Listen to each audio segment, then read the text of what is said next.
Thank you, Mr. Speaker.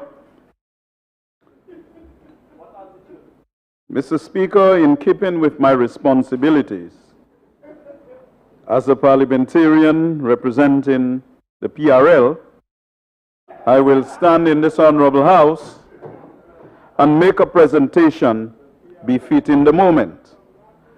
The Minister for Finance and member for Miku South has asked me to stick to what I know, and I shall stick to what I know, Mr. Speaker.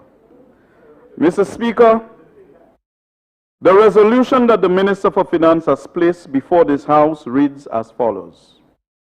Whereas it is provided by Section 63(1) of the Public Finance Management Act number 14 of 2020, the Act that the Minister of Finance may, by an affirmative resolution of Parliament, borrow from a bank or other financial institution for capital or current expenditure of government.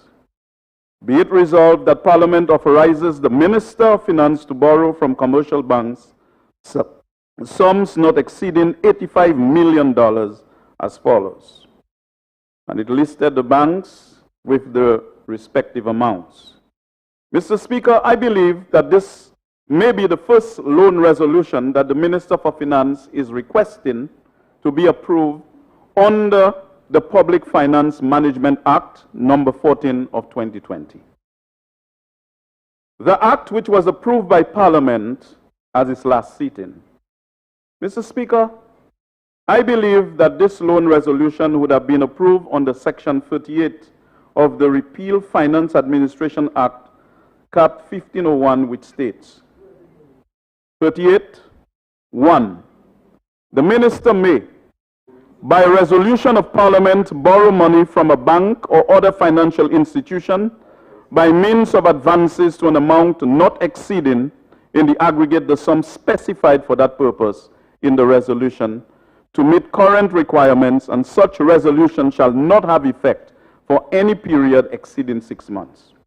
And 2, whereby resolution in accordance with this section or under any enactment, power to borrow money by means of advances from a bank is conferred on the minister. That power may be exercised by means of a fluctuating overdraft. I do not know, Mr. Speaker, if probably I do not have my glasses and probably don't come across it, but I rather suspect that the new act has not made any provisions for overdraft. As I navigated the various pages, Mr. Speaker, I don't know if that was an oversight or maybe I have not seen it.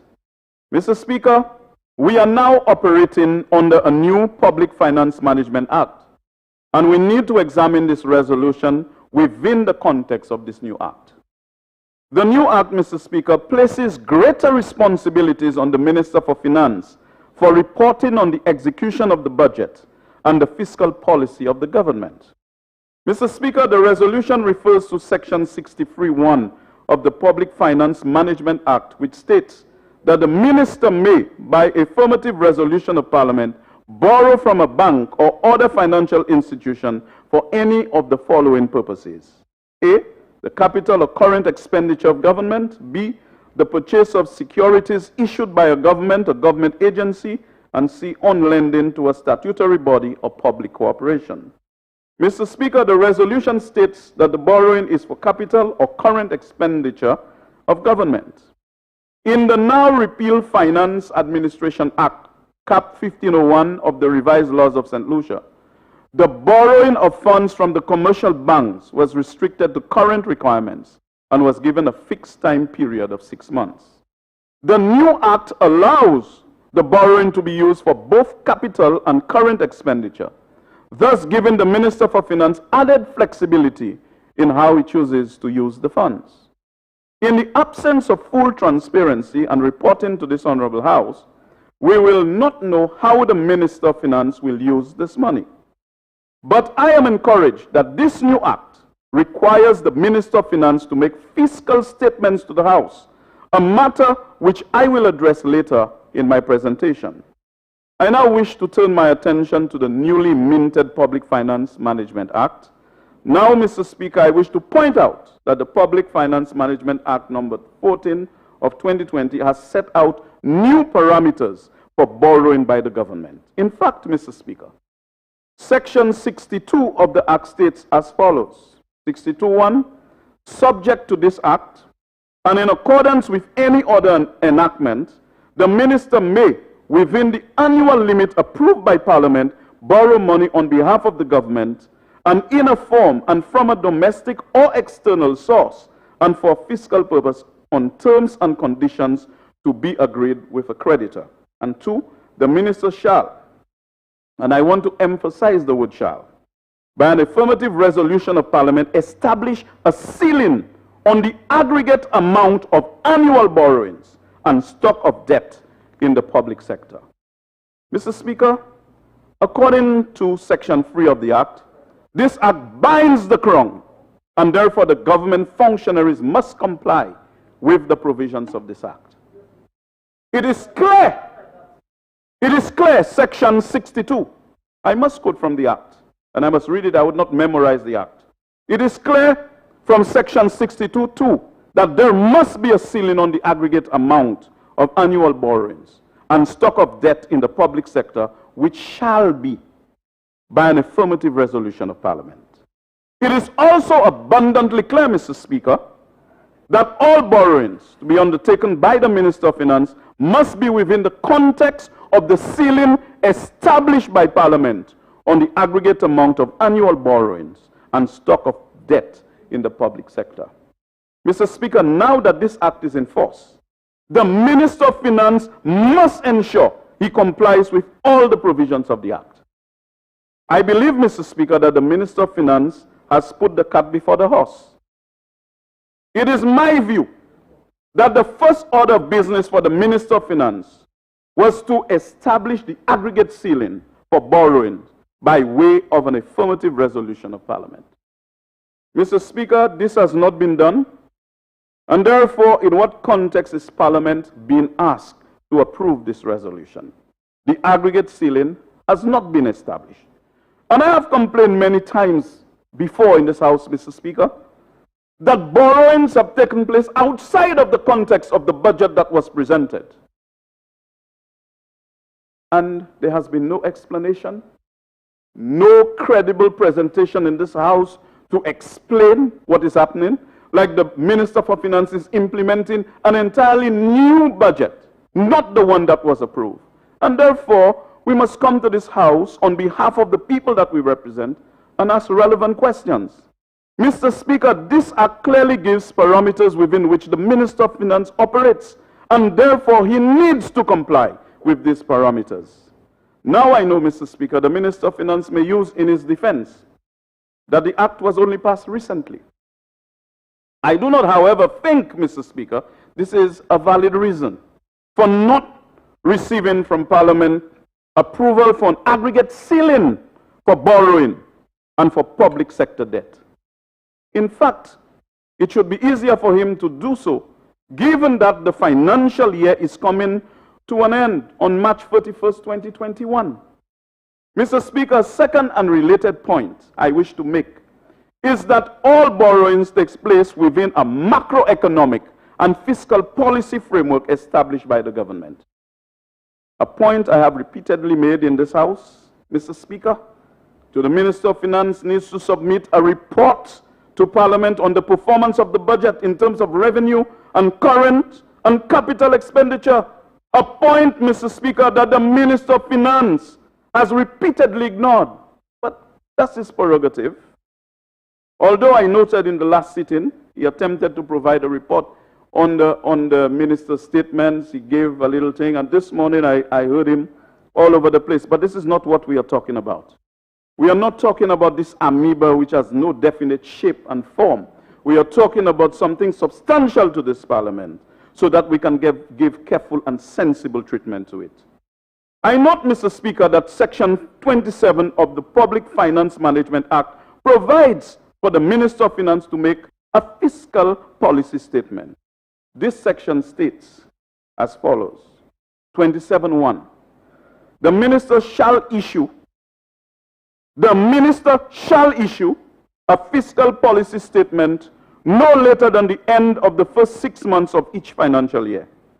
The 2, the fiscal policy statement under subsection 1 comprises a review of the performance of the budget in the previous 6 months and its impact on the remainder of the financial year and the 2 subsequent financial years immediately following the financial year based on the prescribed fiscal targets and the fiscal policy.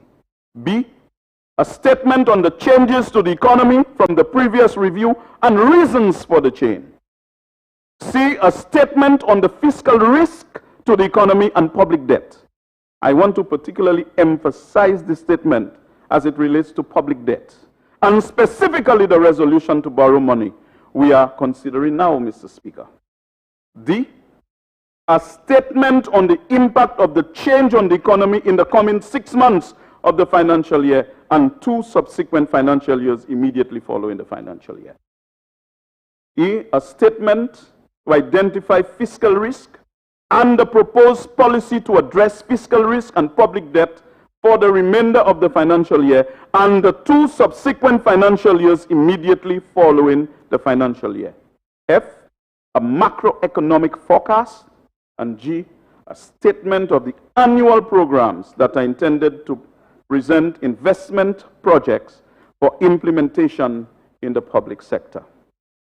Mr. Speaker, I have repeatedly advocated that all borrowings must be viewed within a strategic and macroeconomic context. And this is what this section provides for.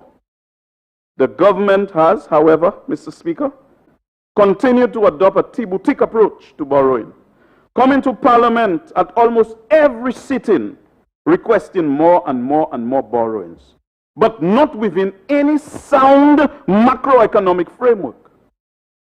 Right now, Mr. Speaker, we have only received a paucity of information from the Minister of Finance on the performance of the economy, the performance of the budget, and the public debt, Mr. Speaker. We cannot operate a small, open, and vulnerable economy like this, especially in this very difficult environment where we have COVID-induced economic and social crises. Mr. Speaker, this cannot continue. And we now have a Public Finance Management Act, which mandates him to provide relevant information to this House. Mr. Speaker, I am beginning to wonder why the Minister of Finance sought the approval of Parliament for this new legislation when he has been reluctant to provide the information that we on this side of the House have requested. I wonder, Mr. Speaker, is it because the Minister of Finance's back is against the wall? It appears the country is broke, Mr. Speaker, and the Minister of Finance has absolutely no choice but to accept the conditionalities that come with the new loans that are available. Undoubtedly, I understand that the government has applied for another loan of US $30 million from the World Bank, and the Minister for Finance is free to stop me, for which the same or similar conditionalities were demanded by the bank. If that's PBL, the Prime Minister can so indicate. And is it also true that the Minister of Finance has applied for a loan of US $20 million from the Exim-Import Bank of Republic of China, Taiwan, with a debt to GDP ratio of over 90%, Mr. Speaker? It is more than likely that our credit rating, which the Minister of Finance calls our patrimony, will be downgraded at the next review of CARICRIS. Patrimony, as properly defined in the English language, is the property inherited from one's father or male ancestor. Well, Mr. Speaker, I now understand why the Minister of Finance said his government is counterintuitive, because the patrimony, as defined by the Minister, is one of a death noose around the necks of our children and generations to come. Mr. Speaker, I conclude by expressing concern that the Minister of Finance has not complied fully with the provisions of the Public Finance Management Act. There is a need for the Minister to submit a resolution by positive affirmation to Parliament for establishing the aggregate ceiling of borrowing and public debt. Mr. Speaker, we come to this House And we give members opposite the best possible advice from informed positions. And we are greeted with insults, unnecessary attacks. They misrepresent what we say. But, Mr. Speaker, we have a responsibility to debate the course of this government, to debate its taxation policies, its macroeconomic policies, and we are going to do that with absolute sincerity. When I speak in this honorable house, I don't try to demonize members opposite. I give careful and sensible treatment to the issues before us. And so, Mr. Speaker, all I would want from the Minister for Finance is to give us a comprehensive review of where we are going, the alternative routes that we must take. And they are right in saying that in this COVID-19 environment, it is not business as usual. It is not business as usual. And the opposition has always been favorably disposed to cooperating with the government as far as practicable in taking this country on a proper course. But the government seems to be navigating in a dangerous direction, and that makes us unequally yoked, Mr. Speaker. But we have that responsibility to come to this House and to speak clearly on the issues that impact negatively on our constituents and our country. I make my presentations not out of any resentment for members opposite, but love for my crisis-laden homeland. Mr. Speaker, I thank you and I yield the floor.